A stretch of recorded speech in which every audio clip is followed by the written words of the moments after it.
barbecue shrimp, ketchup, apple cider vinegar, brown sugar, dry mustard, little chili powder. I got a little hot sauce. What I'm gonna do is I'm gonna start in a little saucepan making a very simple, quick barbecue sauce.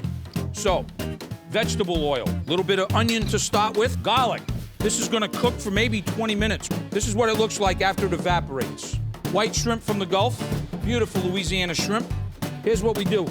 The juice of 2 lemons, lots of garlic. I have some thyme, I have rosemary, and I have a little bit of fresh oregano. A little rough chop, salt, and we're gonna add some olive oil in here. We're gonna take the shrimp, make them happy.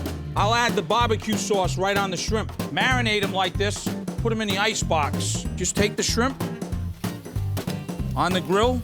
See how they sort of got nice and pink and red? What I do is I just take a little bit of the barbecue sauce and use a little brush. And then what we'll do is we get these shrimp, get a little bit more of that barbecue sauce, garnish like that, bam, bam.